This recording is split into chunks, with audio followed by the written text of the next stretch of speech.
Zelensky पर Trump के बेटे ने सवाल उठाए हैं। देखिए, जेलेंस्की पर ट्रंप का बेटा सवाल उठा रहा है और युद्ध को खत्म नहीं करना चाहते जेलेंस्की, ये कह दिया ट्रंप के बेटे ने।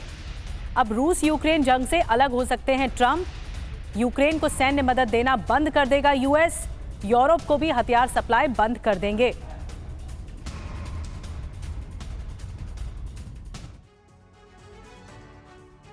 इस बीच डोनाल्ड ट्रंप के पूर्व सलाहकार का भी बहुत बड़ा बयान, यूक्रेन को सैन्य मदद देना पूरी तरह बंद हो, आर्थिक सैन्य इंटेलिजेंस सपोर्ट यूएस बंद करे और यूएस शांति प्लान पर अमल के लिए भी कदम उठाए।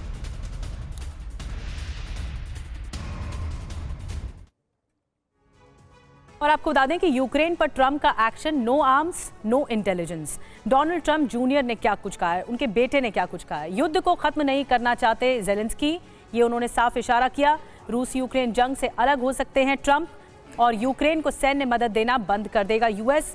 ट्रंप के पूर्व सलाहकार ने कहा है कि यूक्रेन को सैन्य मदद देना पूरी तरह बंद हो, आर्थिक सैन्य इंटेलिजेंस सपोर्ट बंद करे यूएस। मायने क्या है इस बयान के? यूक्रेनी राष्ट्रपति के खिलाफ आक्रामक अमेरिका हो गया है और आपको ये भी बता दें कि शांति प्लान के लिए दबाव बना रहा है अमेरिका।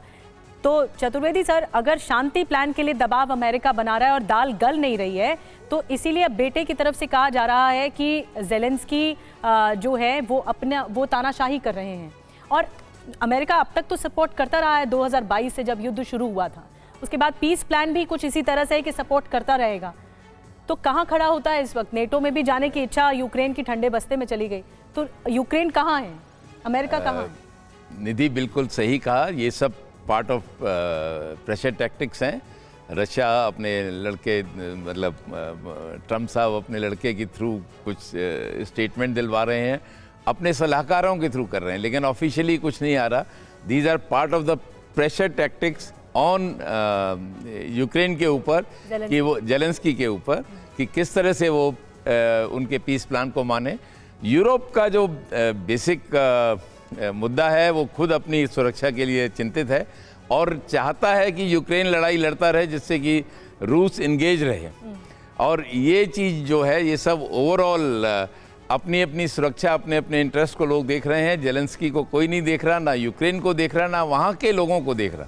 सबको अपना इंटरेस्ट है और इसलिए मैं समझता हूँ कि अल्टीमेटली बहुत 2 या 3 महीने मैक्सिमम ये सब प्रेशर टैक्टिक्स का रिजल्ट आएगा और उसके बाद ज़रूर शांति आएगी, क्योंकि यूक्रेन आज लड़ने के अगर बिना अमेरिका सपोर्ट बंद कर दे तो वो लड़ने के नहीं लड़ पाएगा। बिल्कुल, लेकिन इस बीच रूस यूक्रेन शांति प्लान पर एक और सबसे बड़ी खबर है, जहां डॉनबस को लेकर अमेरिका का दबाव है। अब डॉनबस इतना इंपॉर्टेंट क्यों है मनीष, यही सवाल आपसे होगा। और इस पीस प्लान में डॉनबस को लेकर हो रहे फैसले कितने इंपॉर्टेंट है? हालांकि अमेरिका ये चाहता है कि डॉनबस छोड़े यूक्रेन, और डॉनबस छोड़ने के लिए यूक्रेन तैयार भी नहीं है। यही इस वक्त की एक और सबसे बड़ी खबर है। हालांकि एक बड़ा सवाल यही है कि डॉनबस पर पेंच कहां फंसा है। मनीष मेरे साथ प्लीज आइए, क्योंकि यहां जो ग्राफिकली इंफॉर्मेशन हम रख रहे हैं, मनीष इस तरफ, मनीष प्लीज मेरे साथ इसी साइड आइए आप। और ये डॉनबस पर पेच क्यों फंसा है? आप इस पूरे एरिया से वाकिफ हैं और इस पूरे एरिया से आप जिस तरीके से वाकिफ हैं, मैं चाहती हूं कि हमें आई थिंक इस तरफ आना होगा, क्योंकि जिस तरीके से ग्राफिकली ये पूरी इंफॉर्मेशन आज के इस रूस यूक्रेन वॉर फ्रंट को देखते हुए हम सामने रख रहे हैं, उसमें आज डॉनबस वो जगह है जहां पर पेच फंसा हुआ है। अब डॉनबस को लेकर ही अमेरिका के दबाव का मतलब क्या है? क्योंकि इसी पीस प्लान को लेकर जो खबरें आ रही हैं उसमें अमेरिका ये चाहता है कि यूक्रेन डॉनबस को छोड़ दे, और डॉनबस छोड़ने के लिए यूक्रेन तैयार नहीं है। हालांकि रूस ये चाहता है कि डॉनबस यूक्रेन सौंप दे। बड़ी बात यह है कि डॉनबस को कहा जाता है कि वो क्रीमिया का ही गेटवे है। अब यही स्ट्रैटेजिकल मूव इस पीस प्लान को देखते हुए कितना इंपॉर्टेंट हो जाता है मनीष? देखिए, चूंकि मैं डोनबास में दर्जनों बार गया हूं, मैं बता दूं कि जब आप डोनबास की बात करते हैं तो बेसिकली डोनेट्स्क और लुगांस्क दोनों को मिलाकर वो इलाका कहलाता है। वो बहुत ही खनिज संपदा से भरा पूरा है, कोयला, लोहे, तमाम तरह की चीज़ें हैं। ये पूरी लड़ाई ही डोनबास से शुरू हुई थी। दरअसल बात यह है कि डोनबास में सदियों से लोग सोवियत यूनियन या यूरोप के अलग अलग इलाकों से आके बसते थे ताकि वो वहाँ पर खदान में काम कर सके, और उन सब के बीच में एक कॉमन भाषा थी, वो भाषा थी रूसी भाषा।